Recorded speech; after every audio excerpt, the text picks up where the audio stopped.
1770, having provided training ground for figures like Theobald Wolfstone, Robert Emmet, and Osborne. Having been officially recognised as the world's oldest student society by the Games of America last year, we have a long committed history and tradition to encourage young people to critically engage with the world around them. Not only do we promote and foster discourse and debate and activism within Trinity, but we also strive to recognise those who do it on the world stage. Each year, our student members select a number of individuals that they feel represent the Hist values on the world stage and who have excelled in their fields globally. Our gold medal is the highest honour the society can give to an invited guest. And such recipients include Margaret Atwood, Archbishop Desmond Tutu, and Sinead O'Connor. And recent recipients include Senator Bernie Sanders, Dame Jacinda Ardern, Naomi Klein, and Rory Stewart. This year, the committee of the 255th session has nominated Joan Baez to receive the gold medal for her outstanding contribution.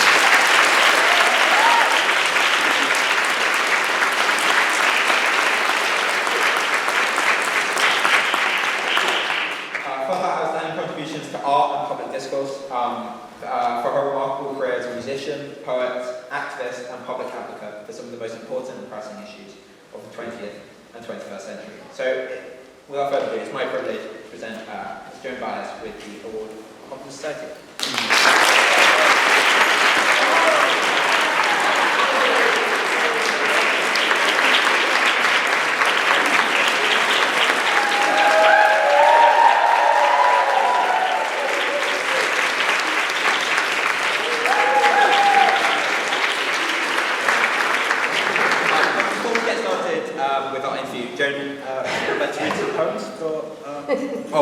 I've asked Joan to read yeah, so if you're welcome to do that. First, I want to say, I look for another word for honor, and it doesn't exist. So I would just say it's an honor to be here with you guys in this place that's older than I am. And as a total non-academic, I barely made it through high school and flunked totally out of college, my brief abortive attempt at college. So to see a bunch of people who are studying in school but also seem like good people, nice people, and just share some thoughts with you, and if later on if you have questions, that would be nice for me. My granddaughter is 21 now, and I was delighted to see that after a few years in music school at Miami University, that she suddenly became more aware of the world around her, and it moved from just being interested in women's issues and bi and trans and all the things that are sort of, you know, at the moment will catch her attention and the women around her, and it's expanded now when she sees the state of the world, which, as you know, is not a great legacy for you. I've never seen the world in this dire a state, and I think that it's going to be up to us. And I don't really know where to get a foothold right now, because particularly in the States, you know, where you're sort of tumbling off into the abyss, and where do you get a foothold? And I think that what's important to me, and it's not just for your age, but for people, what I say that's useful to me and hopefully to them is, I think we should all live 90% of the time in denial, because otherwise you just go crazy. And then take the other 10% and do what my friend John Lewis said was, go and make some good trouble. And you'll find what that means to you. And among other things, when you find it, I think particularly now, in the history of all of us, the importance of being willing to take a risk. That's been kind of what's missing recently, that back in the 60s, when we had the 70s, when we had each other, we felt very much as a group that yes, we could overcome. I think now we need to think of we shall overcome in terms of one step at a time. There will be no, to me, giant, we're going to overcome, you know, way back when, I was grateful to have people around me who reminded me that we shall overcome did not mean everything all at once, because that's very discouraging. But I think particularly now that you find the thing that calls to you and will take some of your energy and your life, and you're willing to make some sacrifices for that, for the betterment of the human race and all the animals and all the birds. And the other thing I would just say briefly is about global warming, which is particularly for me difficult because I feel a kinship with animals, especially the birds. And my own little mantra is around the fact that the hosannas that I heard only 20 years ago from the canyon of where I live, the cacophony of birdsong and all its glory, and it's not there. But there are some birds that are still there, and my meditation is to listen to a bird and appreciate it fully for all its beauty and not wait for the chorus. So those are a few of the things that I'm thinking, want to pass on to you, and thank you for being here. Cheers.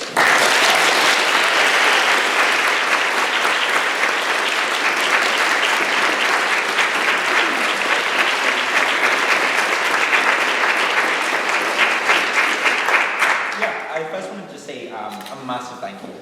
Thank you for the address and thank you for coming. It's generally like a huge pleasure to host you, and I'm sure I speak for everyone in the group. So really thank you, and thank you for coming to Ireland. So my first question is probably actually going to be about how has your trip been in Ireland? I've had a splendid trip. I've been to Ireland a number of times before. Before the troubles became that seriously troubles that we all felt in danger walking into a concert hall. Long before that, during that, and after that, and this is probably the funnest trip I had, starting off with what did I say the other day? Oh, yeah, I've done the fucking 40.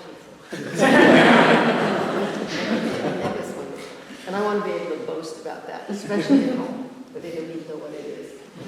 Yeah, she was in the water for 5 minutes, which being told I have to say. And I think that global warming probably saved me. It's not as cold as my swimming pool, which is where I've been practicing. But somebody had given me the gloves and the booties and a beanie. So if you haven't tried it, try it. Yeah. Well, I guess, yeah. So I wanted to start by asking about art and music, and particularly folk music. And what kind of drew you to that as a young person? And maybe what are some of your first musical experiences that you had?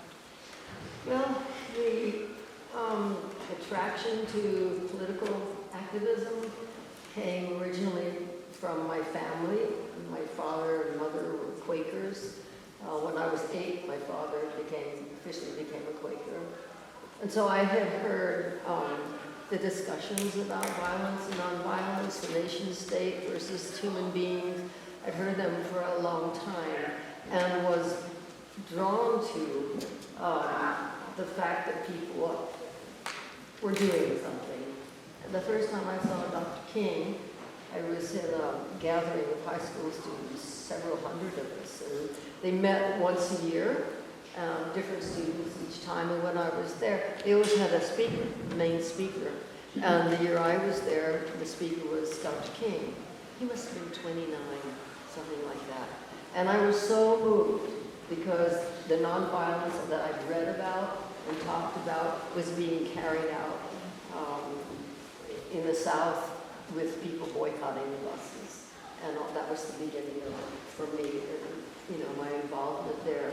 And during that time period, it became very clear to me that my place was singing and activism, and they were so comfortable to me, and they've been scary at some times, but I think the risk of those has been worth it for me, with the people I've met, and like-minded people who are willing to sacrifice and care about others less fortunate themselves, usually. Yeah, well, that must be quite the experience seeing Dr. King so early. And then, I guess, how did that feel when you were at the March in Washington? and singing, I guess, for all those people. How did that, I guess, feel for you personally as being so part of that movement? And I guess with all these people, I mean, we were talking about James Baldwin or kind of Martin Luther King, all these people. Like, how did that feel being part of such history? So there's always an element in me of sort of, really? I get to do this? I mean, it's sort of gratitude that the right voice at the right time and good direction from my family and from the people around me that landed me in these places, you know, and the March on Washington was just, it feels like a stroke of luck that I was there and got to participate and see the faces of the people who were really, you know, were making up that movement. And then, of course, hearing the speech. I remember it was very hot. People say, what were your impressions? It was really hot. That was the first impression. And then the next really is those, I was facing the crowd, which I had never seen a crowd that large in my life. It's just something like 300,000 people. And at that moment of singing and believing, and again, people who are willing to make sacrifices that made that such a wholesome group of people. Wow, that's it must have been amazing. And so you, throughout your life, and I guess in the civil rights movement, you've met a lot of very profound people. And like, how is it kind of taking that away with you, and kind of what is the experience? Like, because obviously you've met so many kind of profound people. Does that kind of influence your art, or has that like changed how you kind of view the world? And have there been really like seminal experiences that you've had like with these people, with these very things? Yeah, it's not their fame usually. I mean, you know, Bishop Tutu was here. But just, I mean, what that man has done that we all can get from the richness of his life. I was thinking here because he do, what do you call it? When he had reconciliation. Yeah, he did. Yeah, and that, I mean, that was astounding in a world where everything is for and against, you know, and clashing, and he's saying you can really reconcile with each other, with your rage that can, underneath rage is sorrow and pain and sadness, and so digging through that rage was part of his job, or even convincing people for 3 minutes to not be in such a rage, for 3 minutes to not hate the people that they've been hating for so long. That work to me was one of the most amazing experiences. And then the other side of Bishop Tutu was a gathering for Nelson Mandela, and Tutu was there in the third row, and with a gathering like that, everybody's on their feet and dancing really quickly, and some, I don't know who the group was, came on stage and started to play drums and sing. Tutu was the first on his feet, you know, just like that joy, you know, that carries that joy and is able to show it. You know? Yeah, I think, that is fascinating, I guess. It's, I guess... What do you mean you guess?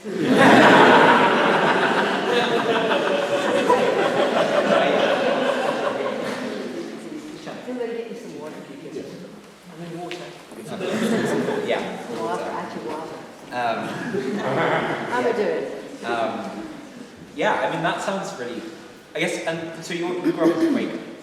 And did that, because I'm kind of learning about Quakerism, is that kind of, like, is that part of the art and the music and the kind of talking through feelings and things rather than maybe this clash thing that you were talking about? Like, has that been really important in your career or in your life, the Quakerism? Yeah, the Quakerism is probably not something kids are crazy about, because you just sit in a room facing each other. It used to be men on one side, women on the other, facing each other in a kind of a circle. And for us as kids, it was, oh God, we really have to do that again. And then two things. One is that I met a man who led our first day school, which is Quaker Sunday School, who introduced me to nonviolence. And he was interested in it and had come to a bookstore and seen a big book on Gandhi and thought, that looks interesting.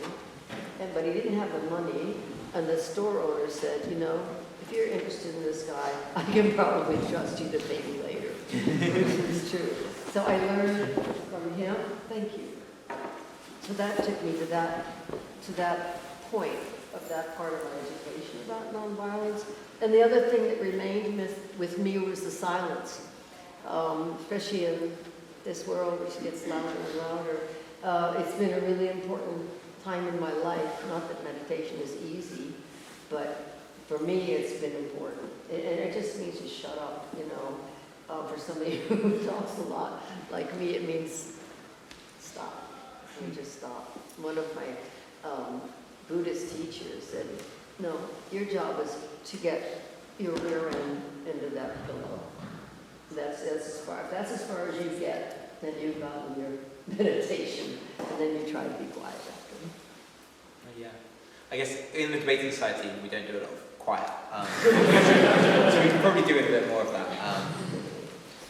But yeah, and has that been, with a career of such expression, right, of kind of expressing yourself, and you've done lots of different things, so we're talking about painting and music and poetry, is it a kind of is there a shared drive that pushes all the art you do, or do you feel it's different parts of yourself that you're putting in different arts? Like, do you have the same artistic voice when you're painting as when you're singing? You know, some of those are, I thought they would be more similar than they are when people started asking me that question. All of them are similar in that I do them alone. Now I look back at my life, and it has been, I was a solo singer. I paint in a studio, doesn't have anybody else in it. The drawings, etc., the poetry. I'm just like, you know, pretty much by myself. Probably easier that way. I can't remember what was the real question. What was about the kind of difference between the art you do and how that feels, I guess? Yeah. Oh, I think most of it kind of just comes. If it's good, just kind of arrives from somewhere underneath. And my job is to get it down on the page. And that makes sense. And so when you're feeling that creation, does it just talk to you that you want to kind of paint this time? Or does it talk to you that you want to write a poem? Okay, well, I'm going to sort of risk it, knowing that it's very difficult for people to grasp this. Yeah. But I did many years of recovery work from early childhood trauma.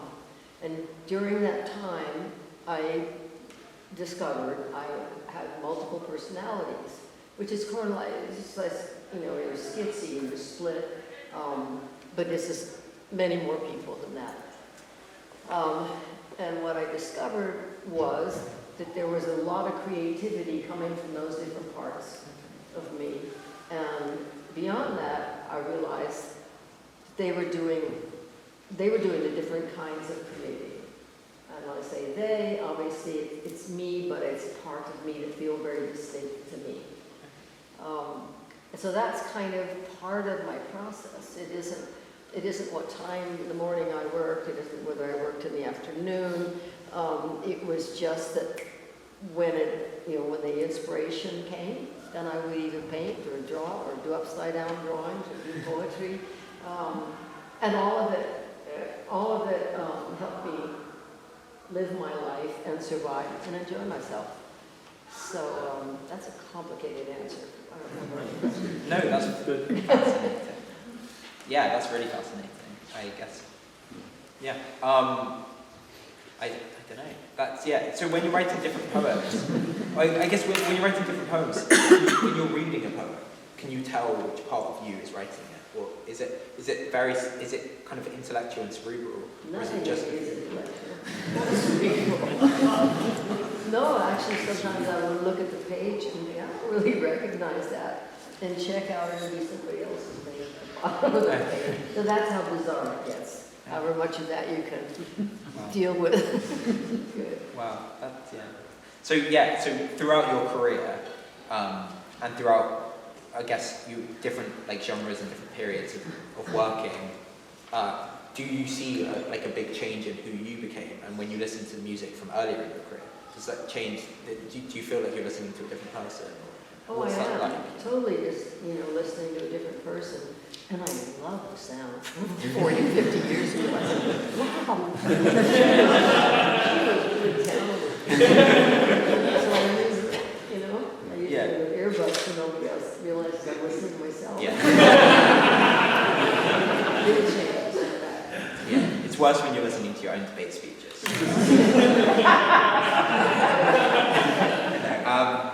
Yeah, okay, And so there does seem to be such a through line, though, with your career at different points. So you talk about, I guess we talked about the civil rights movement, and then we also talked about you being in Ireland and going marches during the Troubles, and you being in Vietnam and anti-war movements.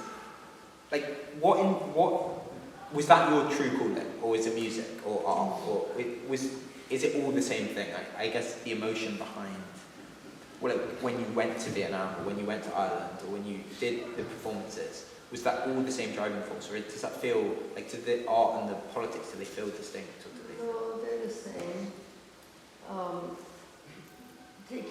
It's courageous to do those things, and sometimes I think I was really courageous and or really stupid, because I didn't really know what I was walking into. I just knew that I had to do it, and that I was comfortable there with those people, wherever that struggle was, that I felt at home there. And it was in different places all over the world. So yes, I'm comfortable there. It's where I was meant to be. And when you look back on these movements that you were part of and all these disparate things, and I know you mentioned at the beginning, we shall overcome doesn't mean all at once. But how do you feel, I guess, the fallout from now? When you look at America now, how do you feel the civil rights movement has affected it?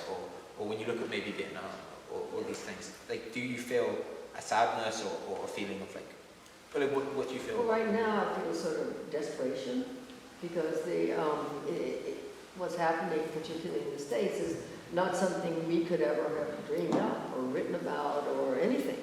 I mean, it's just, it's a rise of fascism, it's a total diminishment of empathy, compassion, all the good stuff.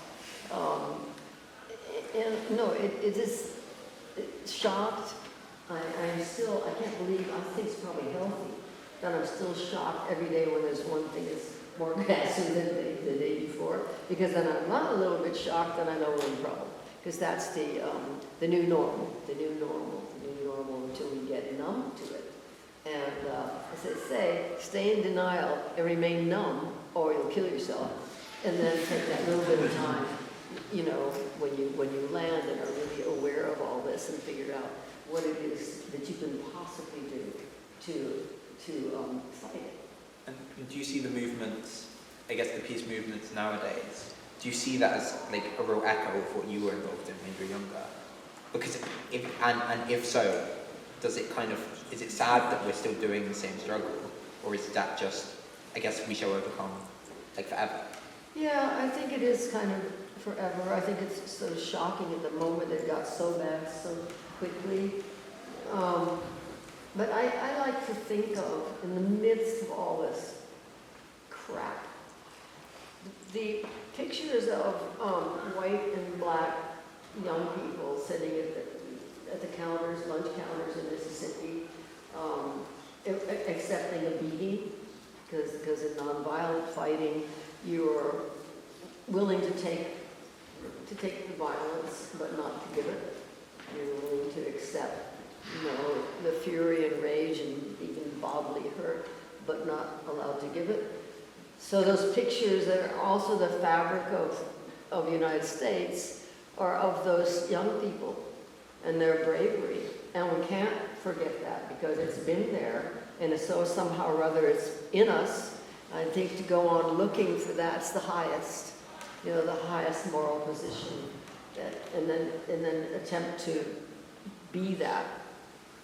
And again, as I said, it seems almost impossible at the moment.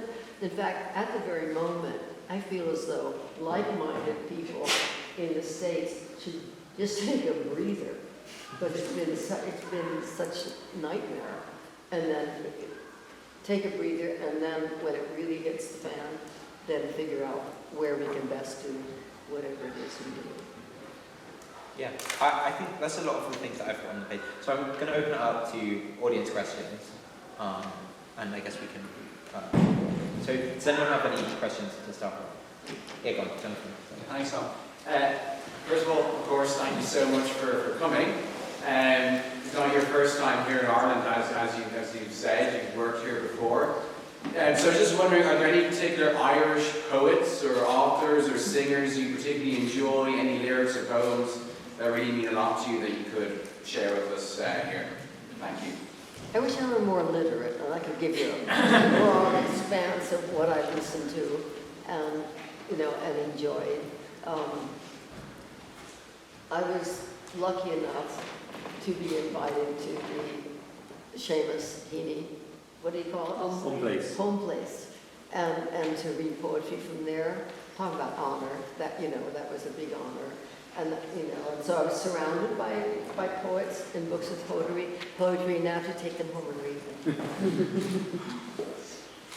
With any music, from your Gaelic family influence, was Gaelic folk music an influence for you when you were younger? For now, when we did a Q&A after showing the documentary that I made of me, we did a question and answer.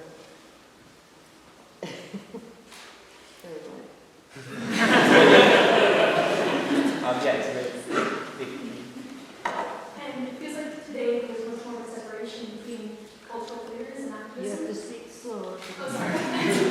It feels like today there's much more of a separation between activism and cultural leaders and arts and music, whether that's a function of sort of the emphasis on marketing in the music industry, or whether that's because it's easier to grow an audience with cultural output first. What do you think that we lose by the separation of arts, culture, and activism? Can you?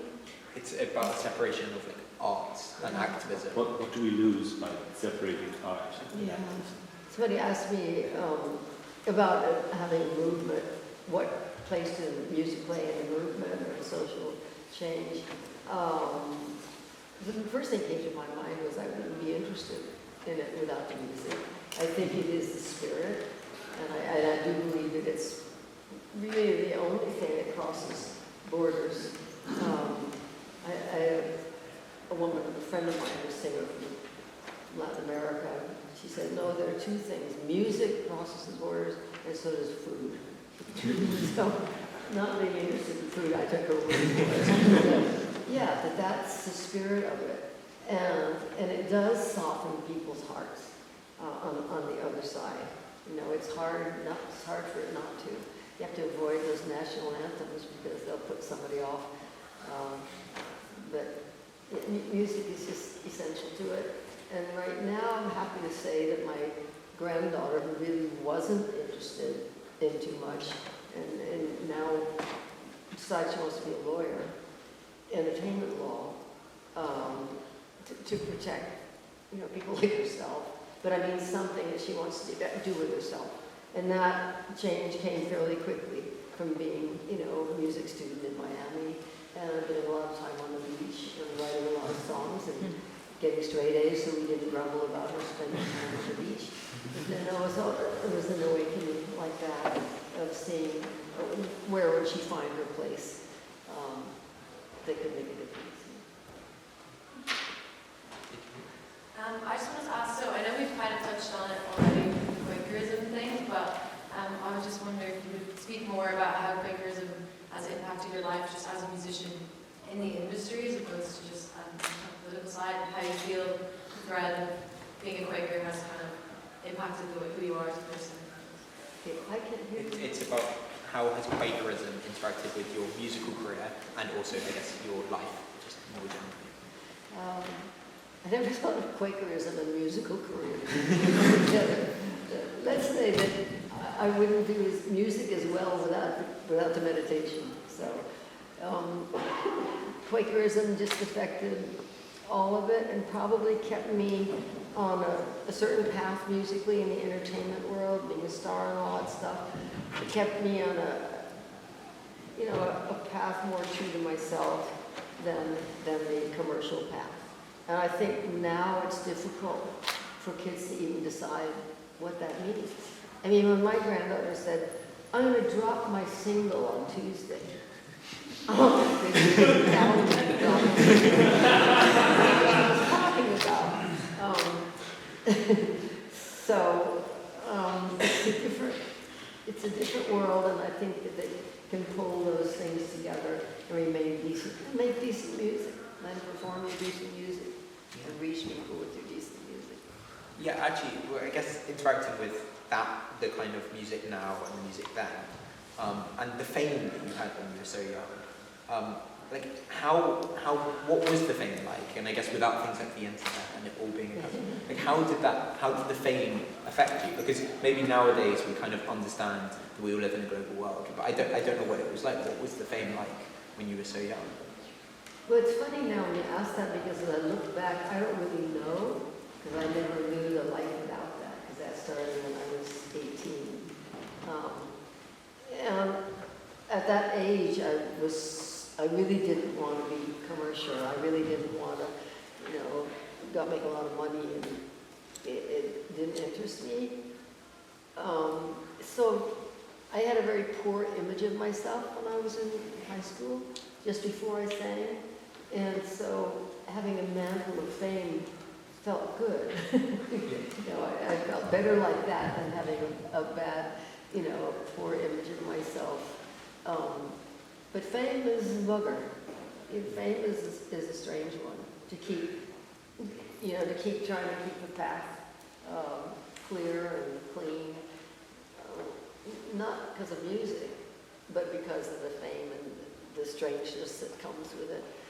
And at the same time, that's how I got myself to a lot of those important places, because people were silly enough to ask me to come. And so I went. Yeah. David. I'd just like to thank you. From a long time back, I heard you sing in the National Stadium in about 1965.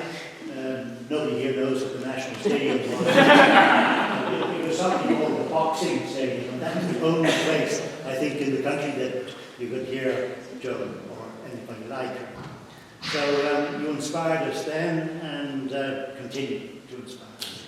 So I'd just like to thank you for that. But I'd also like your advice. I mean, here are these wonderful young people, and they, I know, would be inspired by what you've said today. But all of us need a little help. It's 60 years since the Civil Rights Movement, a bit more maybe, this bit more. And yet, we haven't achieved what the Civil Rights Movement set out. A lot, yes. So coloured people considered white people at a counter in Mississippi. But America remains today, in my opinion, I've lived there for 6 years, America remains to me today quite deeply racist. It's deeply racist, and it's getting to be very deeply fascist. Yes. They all go hand in hand. Yes.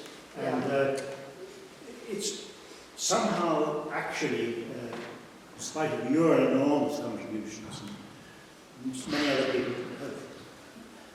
we have not succeeded in eliminating racism. We're a very, very long way away from racism. Oh, I agree, and I probably, and you were in my lifetime, and I'm taking a guess at this, that we're sort of going to be here about the same amount of time. No, it's been around a long time, and number one, we can find the racism in ourselves, because we all have it. I was astonished to find out that I did too, and I think that I'll have this little thing, little victories and big defeats, because we are in a big defeat right now. Yes. And so any little victory that you have, maybe it's even more important than before.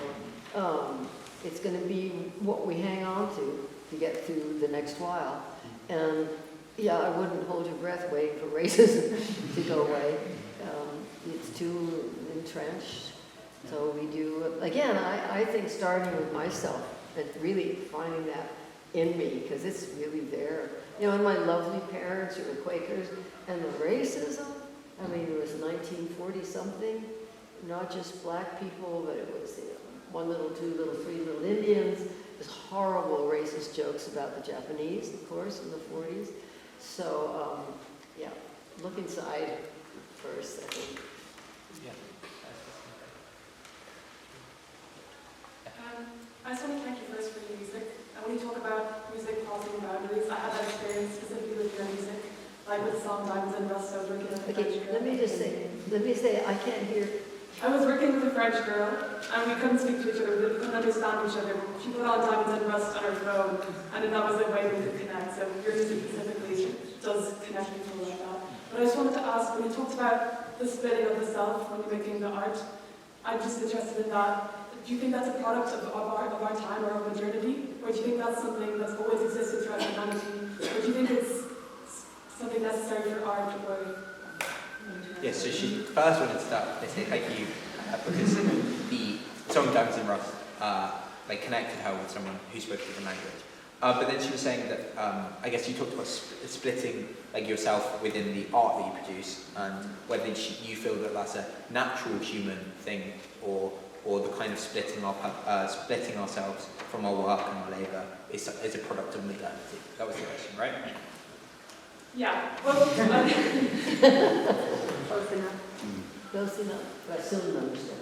Yeah, I feel like with your creative process, do you feel like that's just a natural thing that humans go for, or is it a kind of product of how we exist in modernity? And is the creative process that you do a product of that, or natural? For me, because I was given an overdose of talent, it really is unlike anybody I've known. So it's a little bit different category. I mean, I came out of my mother on output, and I never quit. It goes from one thing to the next. The only thing about that is it may not be that healthy, because if I stop for 5 minutes, I don't feel so good. So I just keep, I don't know what to say about creative process for somebody else, but don't quit. So it's I guess, different for different. Hello. This is a question from someone in Story, and she was asking about what was so special or so striking about the Bangladesh incident at the time that it struck such a chord with you to write the song for Bangladesh. It was about what was so special about the Bangladesh moment, and that made you write the song about Bangladesh. I think that Bangladesh was maybe the first, that brand of cruelty I have, that inventive cruelty that went on, say, in that song, was, it had overwhelmed me, and I've been involved in cases in countries that were pretty ghastly, but I won't go into the song, but it was how I worked my way through it. Worked my way through those particular horrors, which I won't go into, but you've probably heard about it and read about it anyway. Bangladesh. I had a wonderful meeting. What was the name of the artist from the other night who painted? Brian McGuire. Brian McGuire, yeah. And we were at a meal together with a lot of people, and he came around and said that listening to the Bangladesh song was so important to him because it proved that it was possible to have beauty and tragedy at the same time. Mm-hmm. And then we both burst into tears. And then I went and saw his painting, which was absolutely magnificent. And yes, it was beautiful. And the subject matter was hideous, but he made it somehow in a way compelling that you wanted to see what he'd done. Yeah, that's really special. I was just wondering what your favorite song is of the or So what's your favourite song? What's your favourite song to listen to at the moment? My favorite song to listen to? Let me think of it. Picking favourites is hard. I feel like it's an unfair question. Right. But it always goes back to, and I'm sort of embarrassed to say that I'm a dancer. I mean, I like to dance, and somebody introduced me to a German medium who did your astrological chart. So he took all the information, and the dates and the names and whatever, and then he got this massive thing, and he's looking down at it, and he says, "It's my chart." He's looking at it like that. So he says to me, "Well, I was doing your chart, and I'm looking inside, and I'm looking, and poof, there's so much energy comes up, I couldn't even I had to go in sideways. He went sideways. And he told me a lot of things, all of which I've forgotten except the very end. He said, yes, you were put on this earth to sing, and you were put on this earth to do activism, you were put on this earth to paint, but the real reason you were put on this earth was to dance. So the long way of saying, what I listen to, what comes to my mind is the Gypsy Kings. You know, that I do salsa, Latin dancing, and I just love it. I guess we'll go maybe two more questions. Can you talk about your connection with birds and the sadness of the climate crisis? Where do you think the best place is that we can put our energy to save the birds and the trees? You know, there are a ton of things you can actually do. And actually, you know what? It's global warming. The conservatives took global warming and changed it into climate change because it's easier. It isn't as dangerous now. So there are organizations which actually do stuff like clean up this part of the sea or clean up. You can find them easily enough. I'm sure, probably even online, and then you line it up to what your interest is. I really want to be doing stuff around fish. I want to be doing stuff around birds, etc. And it's all on the internet. Yeah. It really is. I didn't used to be able to say that, so I was trying to keep all this in my head, but I don't have to anymore. And last question. Hi, I just want to say thank you for everything you've done. I really am grateful for you and really admire you. I'm just wondering, with the difference in the state of the world when you're younger than it is now, and you're obviously your personal changes in your life, becoming a grandmother and everything. I know you talk about your art as a coping mechanism and your meditation and everything. What does a normal day in your life look like?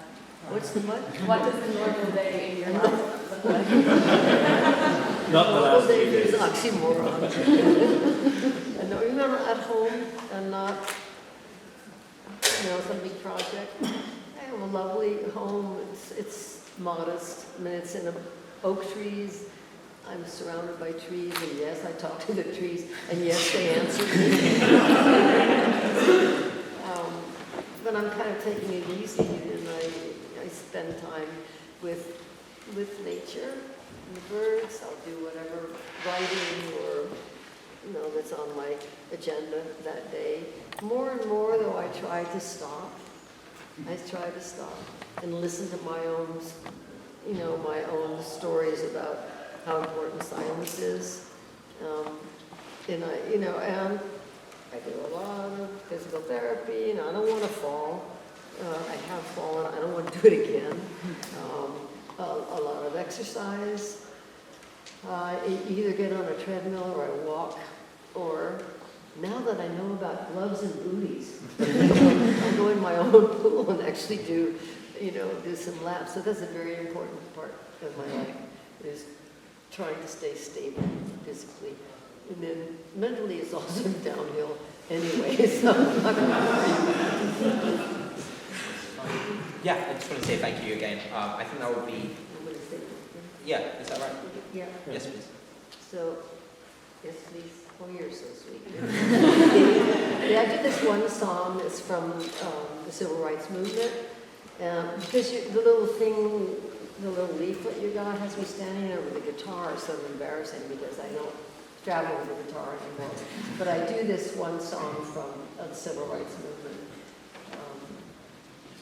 Ain't gonna let nobody turn me around, turn me around, turn me around. Ain't gonna let nobody turn me around. Keep on walking, keep on talking, marching up to freedom land. Ain't gonna let no hate, ain't gonna let no hypocrisy turn me around, no. Turn me around, turn me around. Ain't gonna let no hypocrisy turn me around. Keep on keep on talking, marching up to freedom land. Ain't gonna let nobody turn me around, turn me around, turn me around. Ain't gonna let nobody turn me around. Keep on walking, keep on talking, keep on singing, keep on swinging, marching up to freedom land.